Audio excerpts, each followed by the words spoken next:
السلام عليكم ورحمة الله وبركاته. إن الحمد لله نحمده ونستعينه ونستغفره ونعوذ بالله من شرور أنفسنا ومن سيئات أعمالنا. من يهده الله فلا مضل له ومن يضلل فلا هادي له.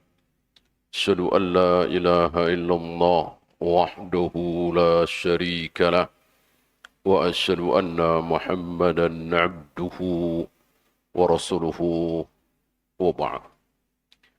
أيها الإخوة, ada satu pertanyaan. Apakah ketika seseorang menggunakan dalil, memakai dalil, membawakan dalil sahih, ayat Al-Quran, hadis riwayat Bukhari, Muslim dan yang lain, pasti benar? Berarti dia pasti benar. Ketika orang mengatakan tidak boleh, haram, lihat ayatnya, nih hadisnya, lihat Bukhari, apakah dia pasti benar? Apa belum tentu? Saudara-saudara, ini wajib. Nih dalilnya, surat sekian ayat sekian, hadis riwayat Muslim, sahih. Apakah orang ini pasti benar? Apa belum tentu? Jawabnya, belum tentu. Belum tentu. Walaupun yang dibawakan ayat Al-Quran, walaupun yang dibawakan hadis Nabi sahih. Barangkali antum pernah mendengar, saya sendiri pernah mendengar, orang yang membiarkan anaknya tidak sholat. Ketika dia mengajak, memerintahkan anaknya sholat, anaknya malas-malesan. Lalu dia berhenti sampai di situ. Lalu saya nanya, kenapa anakmu tidak dipaksa sholat? Padahal sudah umur 11 tahun. Lebih dari 10 tahun. Dia bawa ayat. Apa? La ikraha fid din. La ikraha fid din. Tidak ada paksaan dalam agama. Tidak boleh maksa siapapun dalam beragama ini, maksa sholat, maksa puasa. Dalil yang dibawakan, betulkah? Betul. Tapi ucapan dia, kesimpulan dia, perbuatan dia, betul apa salah? Salah. Kenapa? Karena dalil yang dia bawakan betul, tapi istidlal yang dia lakukan salah. Maka ada istilah ni'matud dalil, bi'sal istidlal. Dalilnya benar, istidlalnya salah. Ada lagi yang mengatakan lakum dinukum waliyadin. Ketika dia punya istri atau suami non-muslim, Buddha misalnya, Hindu misalnya, lalu biarkan saja masing-masing dengan agama masing-masing. Dia bawa dalil lakum dinukum waliyadin. Saya yakin antum faham bahwa ini salah. Insya Allah saya yakin antum faham bahwa dua orang ini salah. Walaupun yang dibawakan ayat Al-Quran, sabda Nabi alaihi salatu wassalam. Nah, pertemuan kita malam ini insya Allah akan saya bacakan 12 ayat, 12 hadis, 12 ayat dan hadis maksud saya, bukan 12 ayat dan 12 dalil lah, yang dipakai oleh saudara-saudara kita kaum muslimin dan pemakaian itu salah. Seperti contoh tadi kan gamblang, jelas. Tidak perlu penjelasan bertele-tele, antum tahu, la ikraha fiddin bukan untuk itu. Ya. Karena kalau untuk itu berarti Nabi telah mengucapkan sesuatu yang salah. Beliau mengatakan wadribuhunna 'inda ashrin. Pukullah anak-anakmu kalau sudah 10 tahun tidak mau salat. Kata Nabi, pukul. Pukul maksa bukan? Jelas. Jelas maksa. Ya.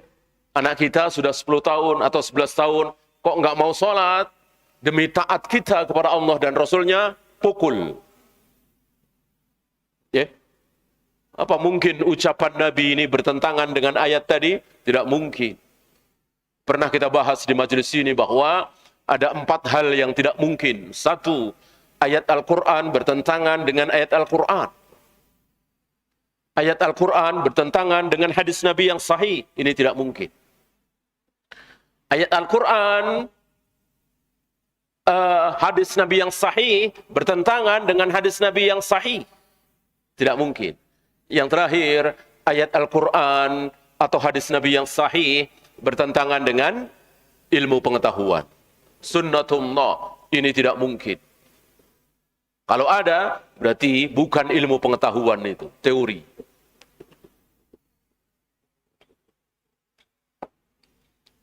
Nabi yang menyuruh kita semua untuk memaksa anak kita yang sudah di atas 10 tahun dengan cara memukul.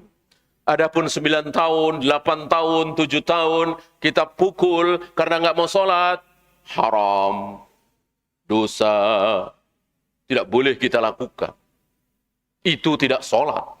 Apalagi tidak mandi, kencing di celana, numpain sayur, dipukul, lebih tidak boleh lagi. Tidak sholat, sebuah kesalahan yang terbesar di muka bumi ini setelah syirik. Yaitu tidak sholat, tidak boleh dipukul. Kalau belum 10 tahun. Yang lain lebih tidak boleh lagi. Ya. Disinilah kesalahan kaum kita di negeri kita ini begitu mudah memukul anak padahal belum sampai 10 tahun. Haram. Ya.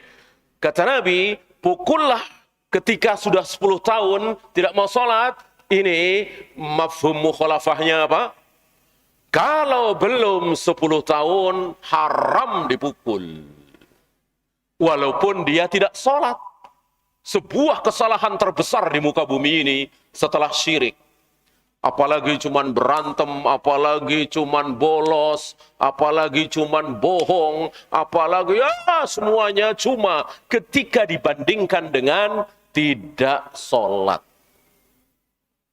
Dosa terbesar setelah syirik.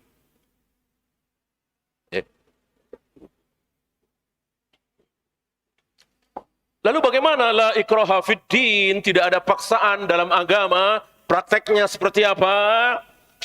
Kita pegang pistol. Kita pegang pistol. Pistol itu kita tempelkan di kepala orang kafir.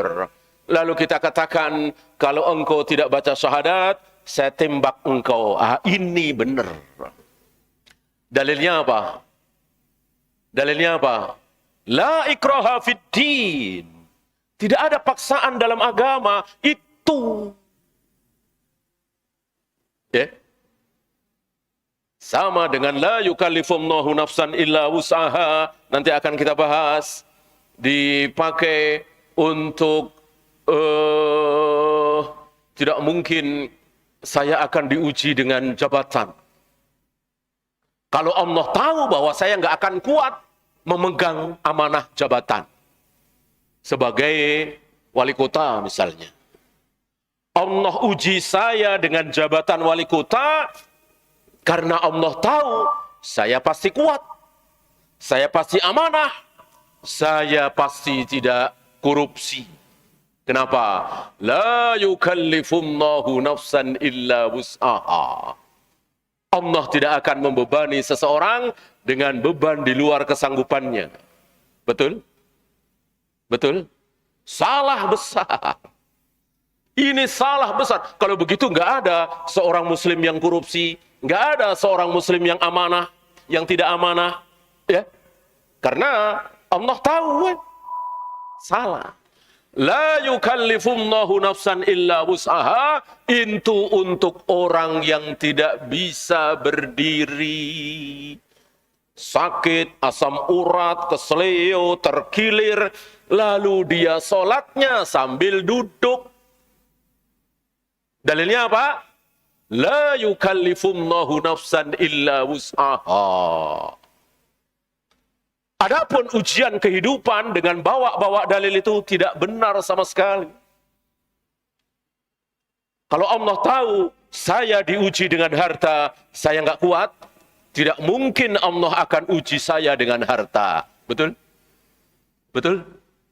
Betul? Salah besar. Lah Korun, apa Allah tidak tahu kalau Korun akhirnya tidak akan kuat ujian? Sebelum diuji dengan harta, Korun kan hamba Allah, umat Nabi Musa alaihi salatu wassalam yang begitu taat. Sami'na wa ata'na. Allah uji Korun dengan harta dan Korun tidak kuat, akhirnya kufur. Apakah sebelum Allah menguji Korun, Allah tidak tahu kalau Korun nggak akan kuat diuji dengan harta? Allah Maha tahu, tidak mungkin Allah tidak tahu, tapi Allah biarkan. Disinilah kita tidak boleh sombong mengatakan saya sedang diuji dengan kekayaan. Tentu Allah tahu bahwa saya pasti kuat dengan ujian kekayaan ini. Karena tidak mungkin Allah akan menguji seorang hamba dengan ujian di luar kesanggupannya. Berarti saya pasti sanggup. Sombong. Sombong. Yang dimaksud adalah beban kewajiban. Kalau tidak sanggup sholat sambil berdiri, tidak usah berdiri, duduk saja boleh, berbaring boleh. Kalau tidak sanggup puasa Ramadan, tidak usah puasa karena sakit mah harus minum obat setiap 4 jam sekali misalnya.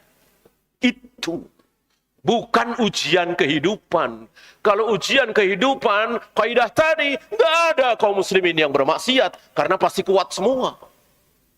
Nggak ada kaum muslimin yang berzina karena ketika dia diuji dengan wanita, dia pasti kuat. Ya. Nah, kita awali dengan satu dalil, satu ayat yang banyak dihafal oleh kaum muslimin. Insyaallah antum hafal ayat ini. Inna allaha la yughayyiru ma biqaumin hatta yughayyiru ma bi anfusihim.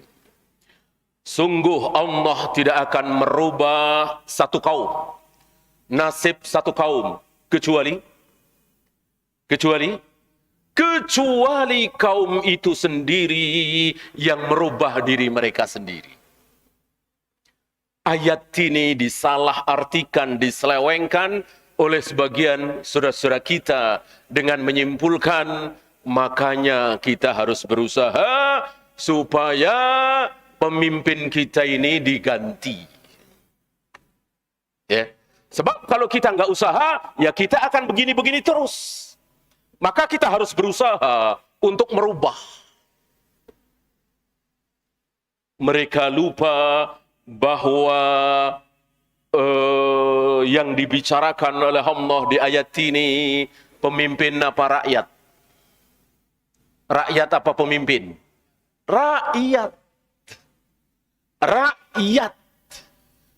Jadi lebih jelasnya ayat ini berbunyi maksudnya Allah tidak akan merubah nasib satu bangsa kecuali rakyat bangsa tersebut berubah. Kemarin-kemarin rakyatnya pada malas kerja, dirubah jadi rajin. Kemarin-kemarin rakyat pada korupsi uang, korupsi waktu, sekarang jujur. Masuk jam 7, betul-betul jam 7. Keluar jam 4, betul-betul jam 4. Dirubah rakyatnya, bukan pemimpin. Ayat ini tidak mengandung arti sedikit pun bahwa pemimpin itu harus dirubah, diganti. Ya. Kapan Abu Bakar diganti sebagai pemimpin? Kapan? Ketika Abu Bakar umur berapa, Abu Bakar diganti oleh Umar. Kapan? Kapan Abu Bakar diganti sebagai khalifah? Diganti oleh Umar. Kapan? Ya ketika Abu Bakar wafat. Kapan Umar diganti oleh Utsman? Jawabnya, ketika Umar wafat. Kapan Utsman diganti oleh Ali? Ketika Utsman wafat. Kapan Ali diganti oleh Muawiyah? Ketika diganti oleh Hasan dulu ya. Ketika Ali wafat, dan begitu seterusnya. Ya. Kenapa para sahabat mengamalkan ini seolah dinasti kerajaan, pemimpin seumur hidup? Karena para sahabat faham bahwa yang membuat negara itu maju, bagus, dan seterusnya, pemimpinnya apa rakyatnya? Rakyatnya apa pemimpinnya? Rakyatnya, bukan pemimpinnya. Bukan pemimpinnya. Pemimpin mau gonta-ganti. Indonesia udah berapa kali ganti-ganti pemimpin, tapi keadaan masih seperti ini.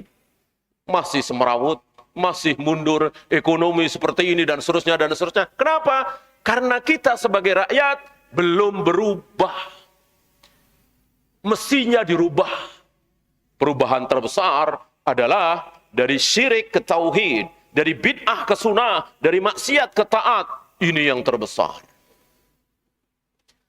Maka jangan mimpi kita punya pemimpin seperti Umar bin Abdul Aziz. Gak usah Umar bin Abdul Aziz, Harun ar-Rasyid mimpi. Ketika kita menginginkan punya pemimpin seperti Harun ar-Rasyid, apalagi Umar bin Abdul Aziz, apalagi Ali bin Abi Thalib, berarti kita sedang bermimpi berhayal. Bagaimana kita akan diberi pemimpin sebaik beliau, sementara mayoritas kita berbuat syirik, berbuat bid'ah, main dukun, main jimat, berbondong-bondong mengunjungi kuburan keramat, mengurangi takaran timbangan, makan riba, judi asuransi, membuka aurat, sholat di rumah, padahal mendengar azan. Gimana mau berubah? Gimana mau berubah? Sementara kita seperti ini, ya, maka rubah diri kita. Kita taat kepada Allah dan Rasulnya, maka Allah akan anugerahi pemimpin. Persis ayat ini. Allah tidak akan merubah nasib satu kaum, satu bangsa, kecuali bangsa itu yang merubah diri mereka sendiri. Oleh karena itu, kalau kelak ada acara perhelatan dalam rangka merubah pemimpin, tidak usah terlalu berharap. Tidak usah terlalu semangat. Kenapa? Karena sama saja. Pemimpinnya siapapun sama. Yang penting rakyatnya. Ya. Nah, kalau ada acara perhelatan dalam rangka merubah rakyat, bagus. Antum boleh berharap, antum boleh semangat. Oh, ini ada acara dalam rangka apa? Agar rakyat berubah. Dari syirik ke tauhid, dari bid'ah ke sunnah, dari maksiat ke taat, dari riba ke non-riba, boleh semangat. Ya. Tapi kalau bergantian pemimpin, wali kota, gubernur, presiden, biasa. Tidak ngaruh.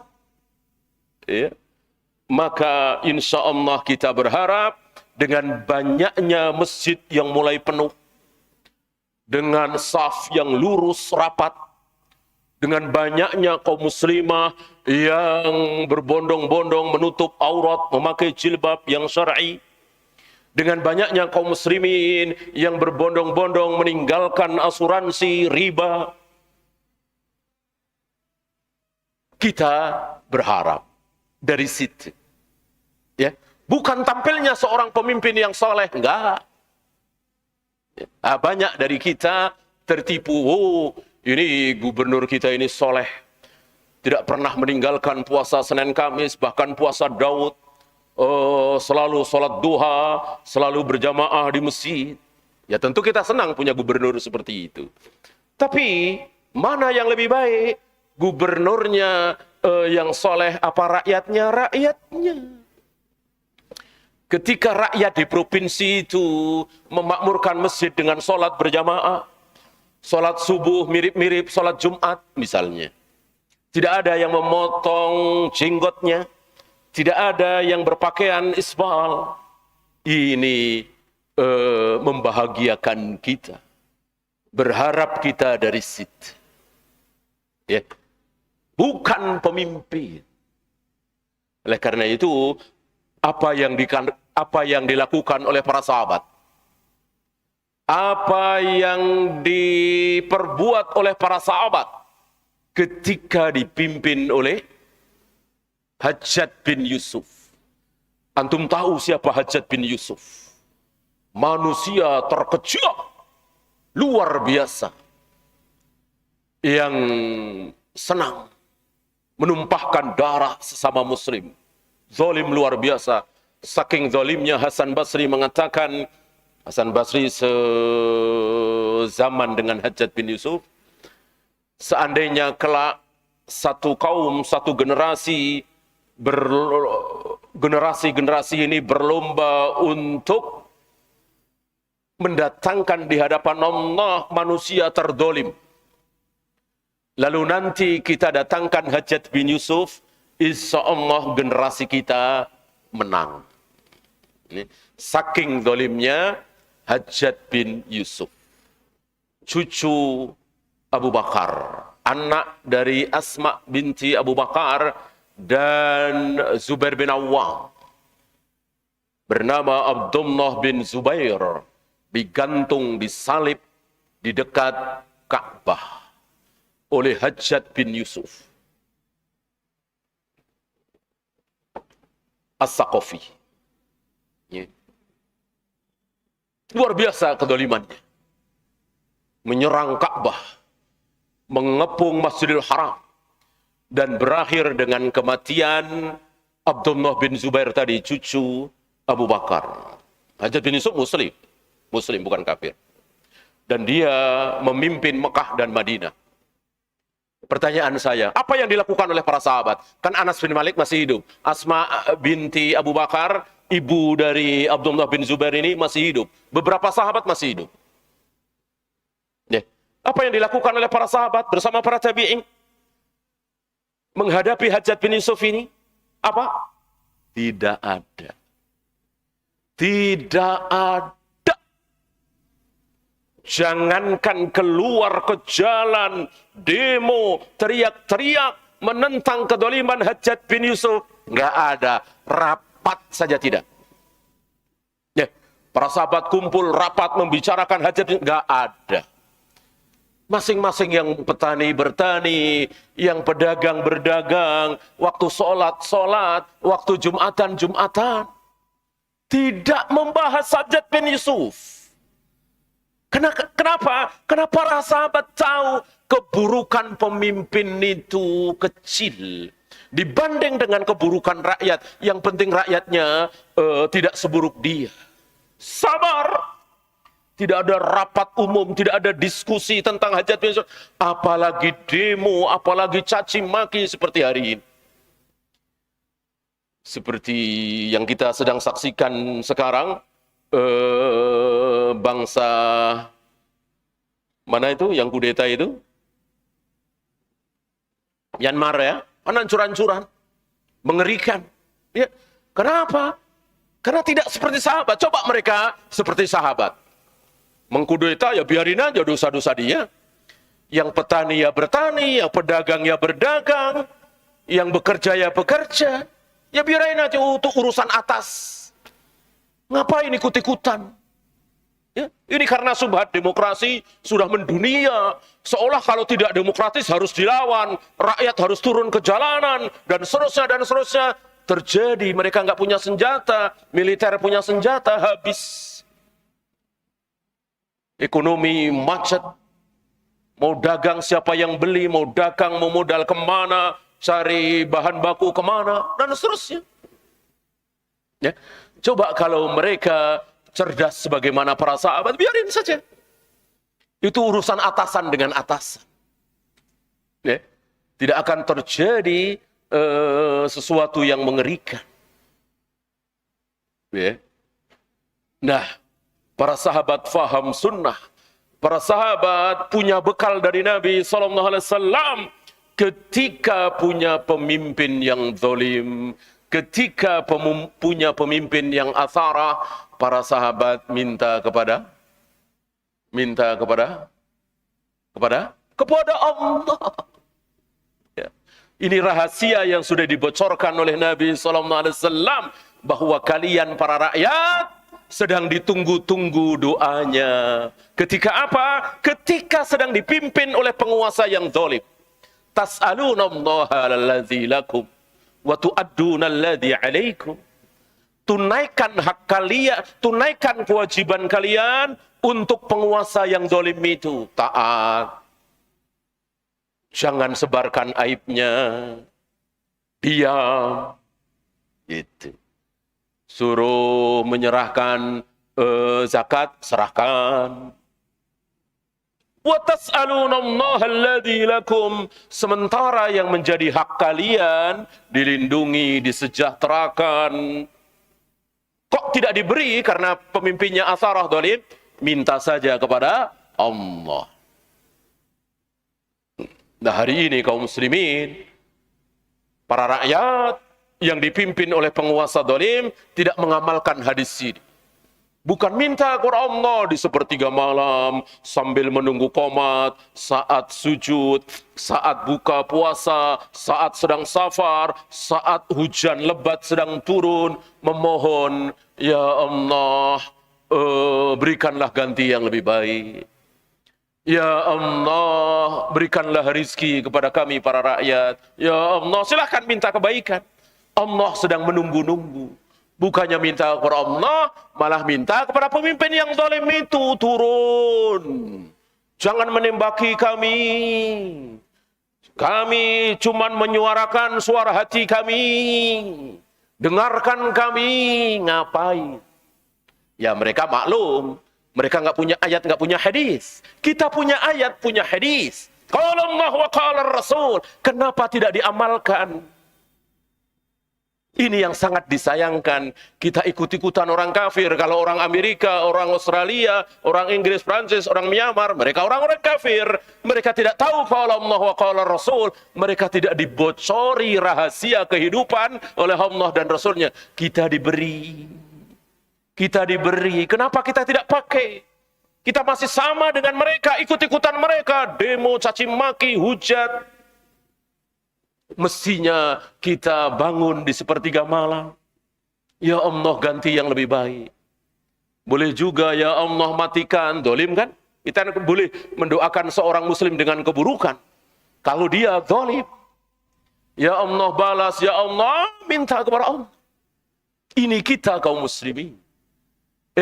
Malah ikut-ikutan orang kafir, turun ke jalanan, demo, caci maki. Ya. Ini saudara-saudara kita salah faham. Saya lanjutkan dalil kedua.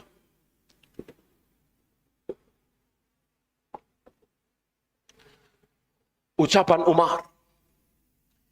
Ketika pertama kali Umar melihat kaum muslimin berjamaah sholat tarawih setiap malam.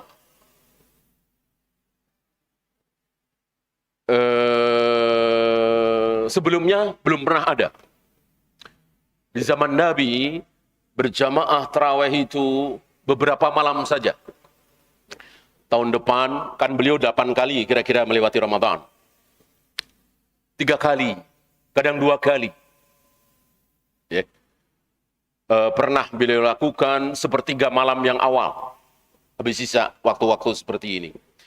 Pernah pula beliau lakukan tengah malam. Panjang sampai para sahabat menyangka tidak kebagian sahur, tapi akhirnya kebagian.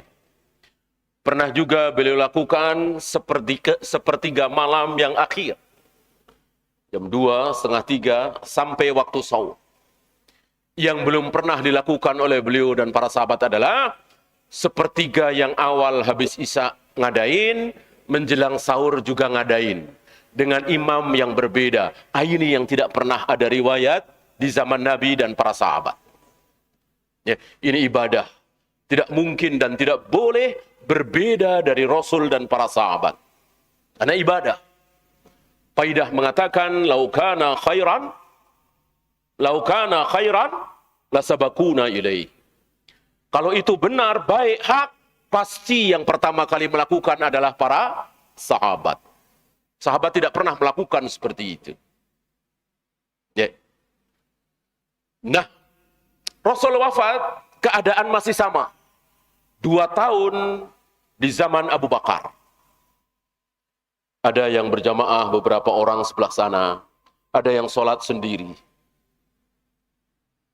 Abu Bakar wafat, kaum muslimin dipimpin oleh Umar, 1 tahun, 2 tahun, masih sama. Nah, beberapa tahun setelah meninggalnya Abu Bakar, Umar beristihad agar kaum muslimin sholat taraweh berjamaah setiap malam di bawah satu imam. Ubay bin Ka'ab yang beliau tunjuk dan Tamim Ad-Dari sebagai imam.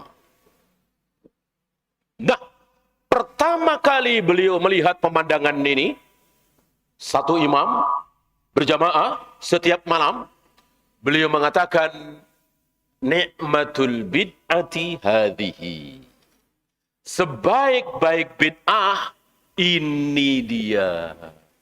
Sebaik-baik bid'ah, ini dia. Bid'ah yang baik ini. Saudara-saudara kita dari ucapan Umar ini menganggap bahwa menurut Umar ada bid'ah yang baik, ada bid'ah hasanah. Orang ucapannya jelas, nikmatul bid'ati hadihi. Sebaik-baik bid'ah ini dia. Salat tarawih berjamaah setiap malam di bulan Ramadan, Rasul belum pernah lakukan setiap malam. Ya. Apa iya kita yang selama ini, ustadz-ustadz salaf kita yang selama ini mengatakan tidak ada bid'ah hasanah, semua bid'ah adalah sesat, kullu bid'atin dolalah, dan itu sabda Nabi. Apa iya kita lebih faham dari Umar? Apa iya Umar salah dalam ucapan ini?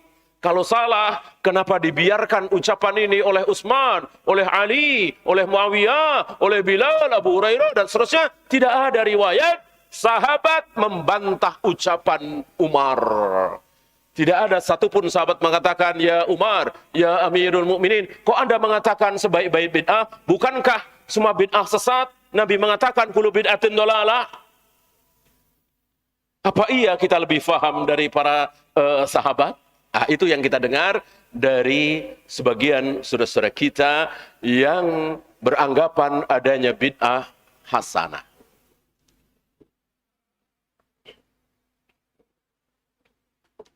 Lalu bagaimana tanggapan kaum salaf, ulama salaf terhadap ucapan Umar yang mengatakan sebaik-baik bid'ah ini dia? Antum tahu? Umar mengatakan sebaik-baik bid'ah adalah ini, itu adalah bid'ah dari segi bahasa. Bahasa, saya nanya, sebelum Umar lahir, bahkan sebelum Nabi lahir, sebelum ada Islam di dunia Arab, di bahasa Arab, ada kata-kata bid'ah apa tidak? Ada apa tidak? Islam belum datang. Orang-orang Arab, Abu Jahal, Abu Lahab, Walid bin Mughirah, Abdul Muttalib, Tahu kata-kata bid'ah apa tidak? Tahu. Itu bahasa Arab sehari-hari. Kemarin-kemarin nggak ada, sekarang ada. Nah, itu dia bid'ah. Ya, antum harus tahu bahwa istilah sholat, saum, zakat, haji, umrah, syariat, manhaj, iman, Islam, ihsan, sebelum Islam datang, sudah ada apa belum di bahasa Arab? Sudah ada apa belum? Sudah. Sudah. Islam belum datang, Nabi belum lahir. Ada kata-kata sholat apa tidak? Ada. Artinya apa? Doa. Doa. Sudah ada kata-kata saum apa belum? Sudah. Artinya apa? Menahan. Makanya puasa itu menahan diri dari makan, minum, jima, dan seterusnya. Ada kata-kata haji belum? Sebelum Islam datang. Sudah, artinya mengunjungi. Sudah ada kata-kata manhaj belum? Sudah. Syariat sudah. Ya. Islam datang, lalu pengertian secara istilah.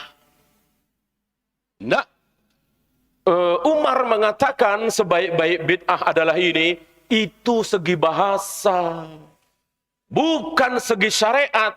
Kalau segi syariat, tentu Umar tidak berani melawan sabda Nabi, kullu bid'atin dolalah wa kullu dolalatin finnar. Semua bid'ah adalah sesat dan semua yang sesat tempatnya di neraka.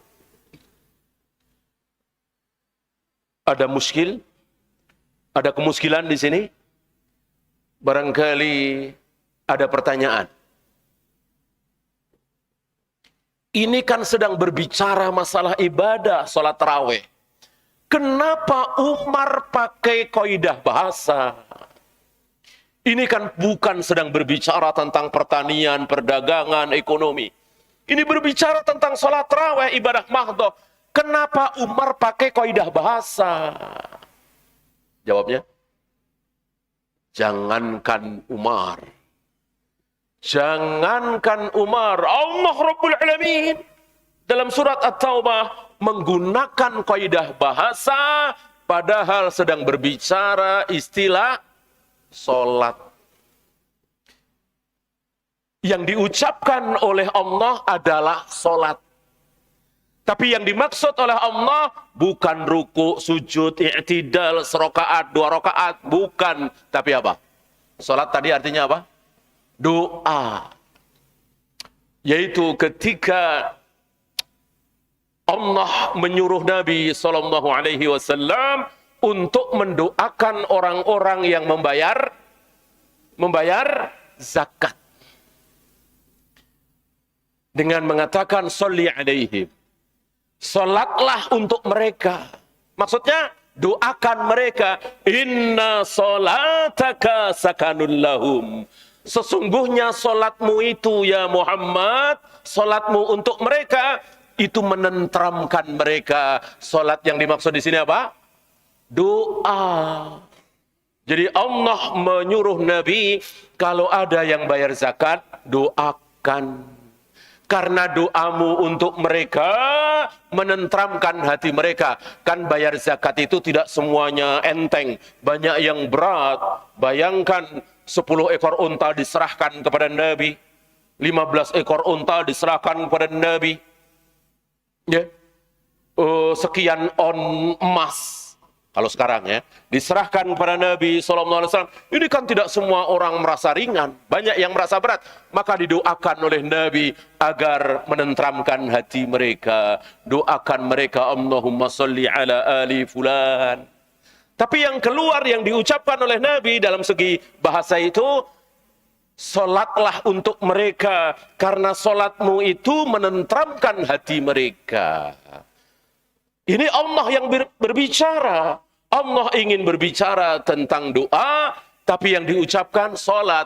Kenapa Allah nggak pakai ad-doa? Inna doa'aka sakanul lahum. Kan bisa aja.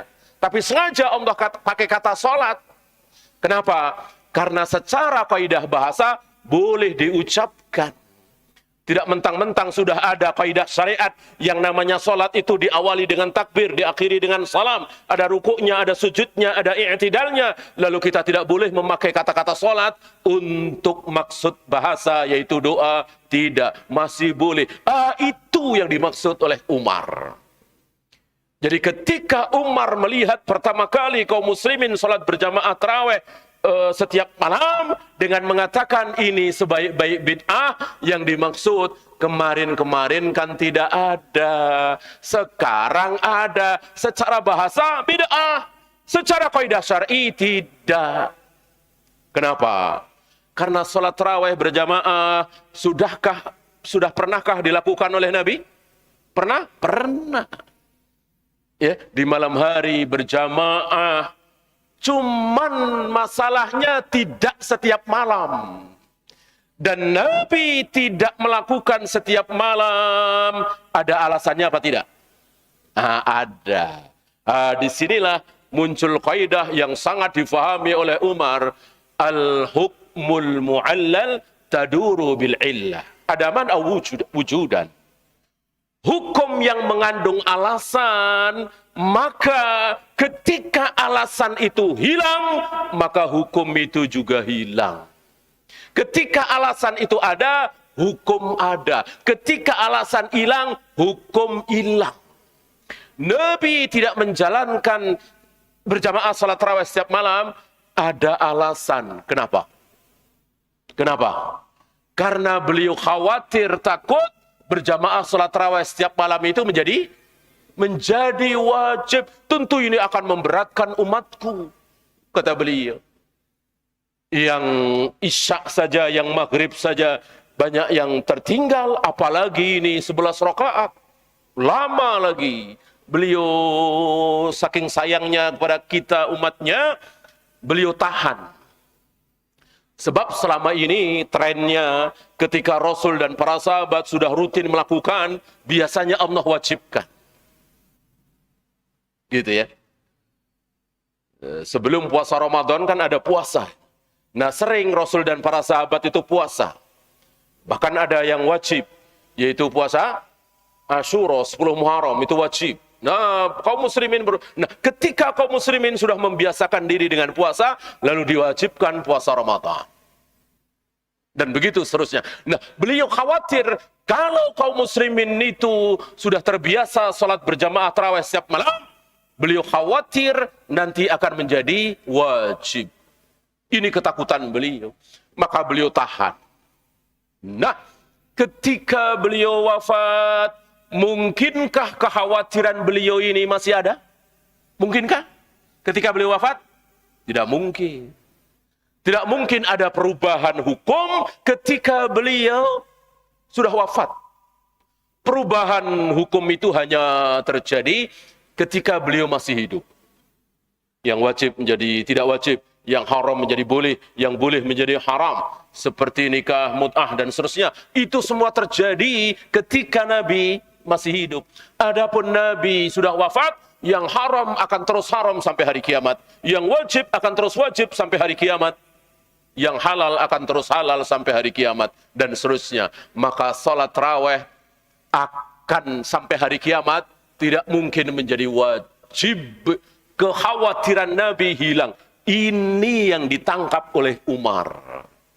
Pantas Nabi mengatakan, seandainya ada Nabi lagi setelah aku, maka yang akan menjadi Nabi adalah Umar.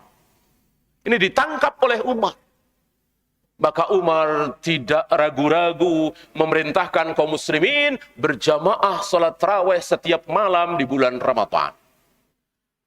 Dan tidak ada satupun sahabat yang protes. Semuanya setuju dengan cara diam. Ini sudah dikatakan sebagai ijma' sahabat. Di mana tidak mungkin sahabatku, kata Nabi, tidak mungkin sahabatku bersepakat dalam kesalahan. Ketika para sahabat bersepakat tentang satu permasalahan, maka itu pasti benar. Tidak mungkin salah. Dengan demikian, mengatakan bahwa ada bid'ah hasanah berdasarkan ucapan Umar, ini apa istilahnya, jauh panggang dari api. Jauh sekali. Karena sekali lagi yang dimaksud oleh Umar adalah dari segi bahasa. Wallahu a'lam. Mungkin itu saja yang bisa kita bahas.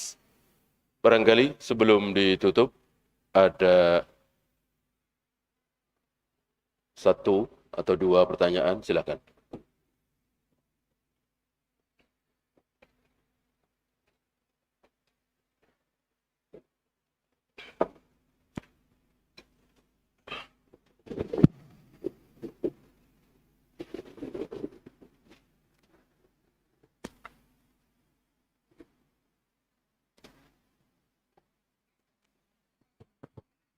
Terima kasih.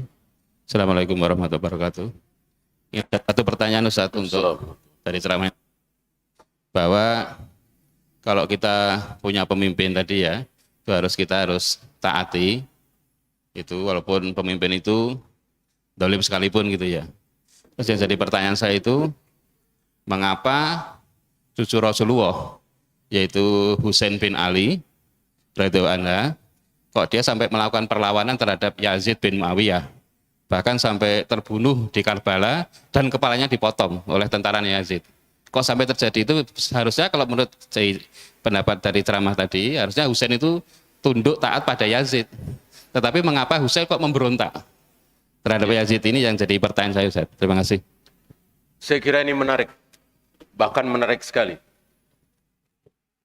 Sebuah pertanyaan balik. Apakah Husain, cucu Nabi, maksum? Apakah apapun yang dilakukan oleh Husain adalah benar? Ini seandainya ya, tentang beliau ke sana mau melawan ini perlu dibahas lebih lanjut. Kan berita yang sampai kepada orang awam kan seperti itu.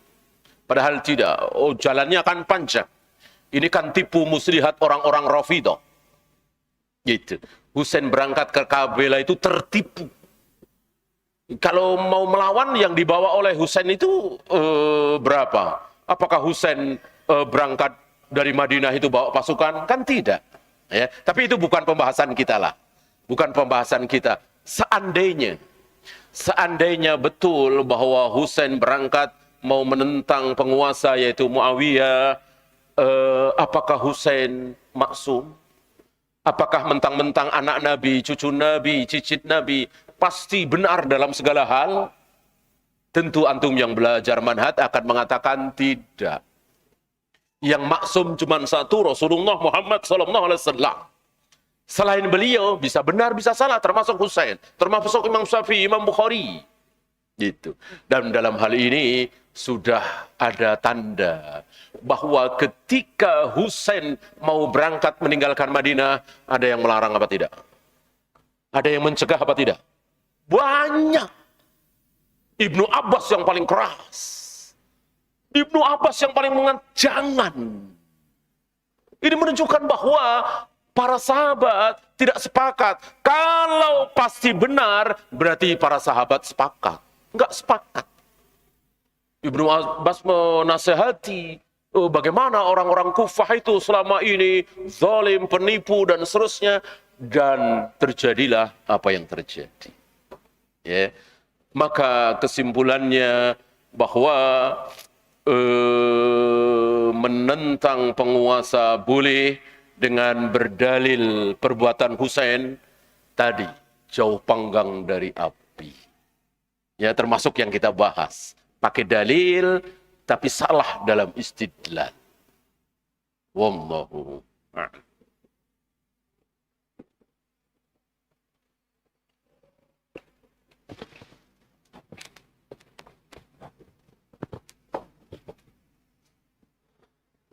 Bismillahirrahmanirrahim. Assalamualaikum warahmatullahi wabarakatuh. Assalamualaikum. Yang saya ketahui bahwasanya 50.000 tahun sebelum dunia ini ada, takdir itu telah ada, Ustaz. Yang saya tanyain, bagaimana kita menghindari, bisa nggak kita menghindari takdir yang jelek gitu? Bisa nggak kita menghindari takdir yang jelek? Kalau takdir itu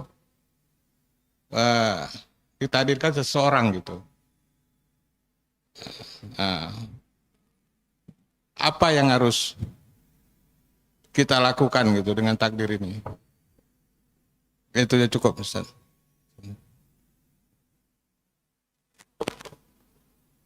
Jawabnya bisa. Tapi harus dengan pertolongan. Kalau tanpa bantuan, tanpa pertolongan pihak lain, usaha sendiri, ngarang sendiri, mikir sendiri, maka mustahil. Bagaimana menghindari sesuatu yang kita nggak tahu?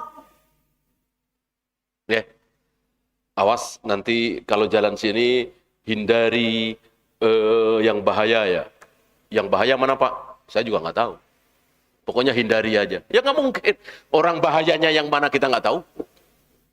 Catatan di Lauh Mahfuz 50.000 tahun sebelum Allah menciptakan langit dan bumi. Jangankan kita, jangankan Rasulullah, Jibril, Mikael nggak tahu. Hanya Allah satu-satunya yang tahu. Kok kita mau menghindar? Gimana caranya? Maka kalau kita ingin menghindar dari takdir yang buruk, bisa. Tapi harus dengan bantuan, pertolongan.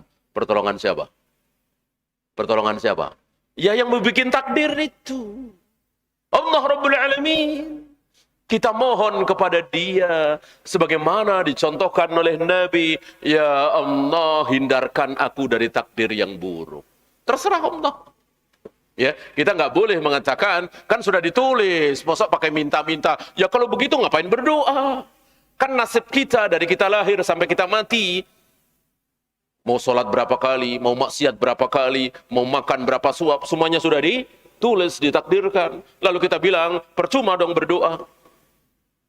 Ya, ya Allah tambahkanlah kepadaku rizki. Ya Allah bukakanlah pintu rizki. Ya Allah luaskan rizkiku. Boleh nggak berdoa seperti itu?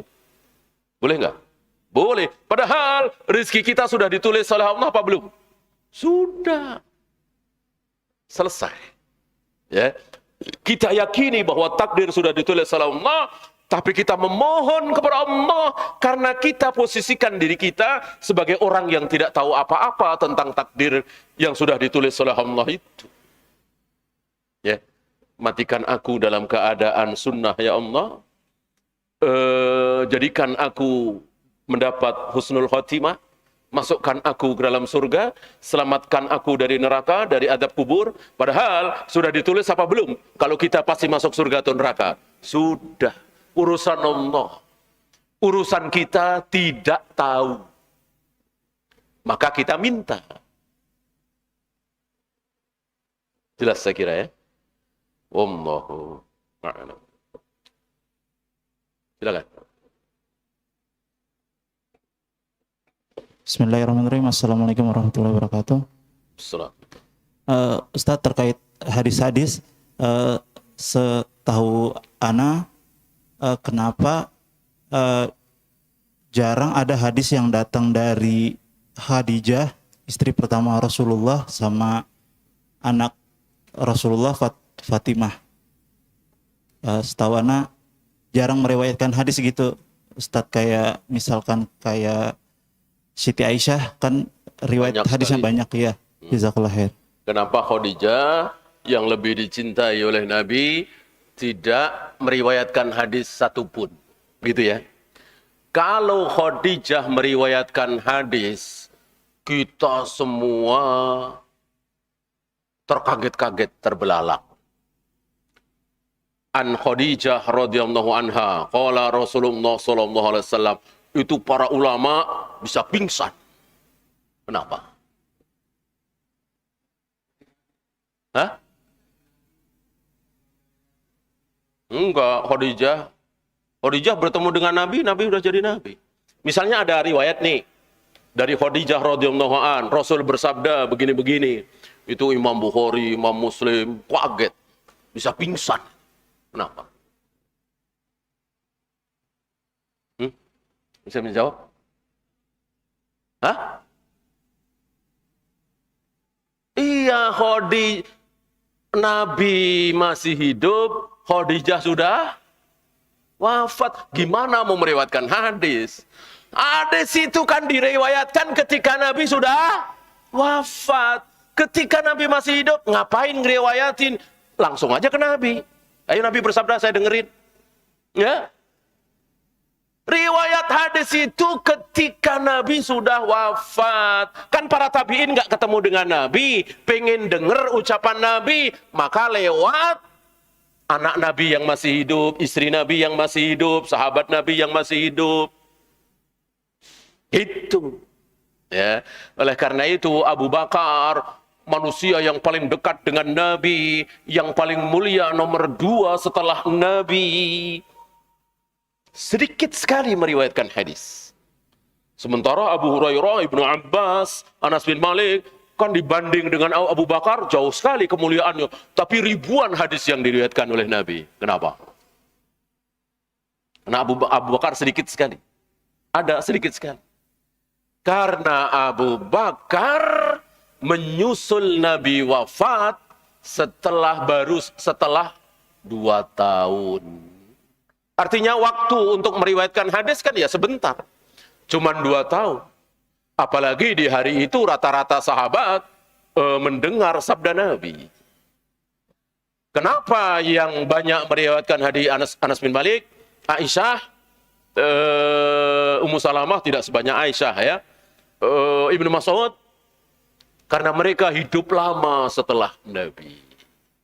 Karena hadis-hadis Nabi diriwayatkan oleh para sahabat dan seterusnya setelah Nabi wafat. Paham ya? Habis?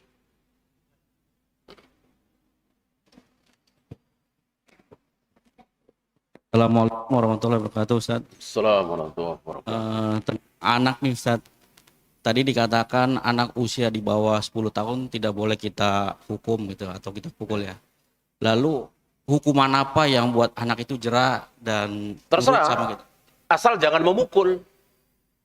Asal jangan memukul. Suruh berdiri di depan pintu misalnya. Suruh ngerjain PR, suruh nulis apa, ngafalin apa. Jangan dipukul. Jangan dipukul. Bagaimana cubit? Mungkin. Pukul dengan cubit kan beda. Ya, karena hentakan itu, hentakan pukulan, entah begini, entah begini, entah begini, itu belum kuat diterima oleh anak di bawah 10 tahun. Kata siapa? Kata Nabi, berdasarkan sabda Nabi tadi itu. Ya, karena sabda Nabi itu penuh dengan faedah, penuh dengan fawaid. Di atas 10 tahun, insya Allah sudah kuat. Maka banyak sekali anak-anak kita yang minder, kurang pede, kurang cerdas. Barangkali karena itu. Belum 10 tahun sudah menerima hentakan itu. Apa mukul, apa nabok, apa ngepret, ya, itu sering diterima oleh anak-anak kita di bawah 10 tahun. Ini berbahaya. Wallahu a'lam.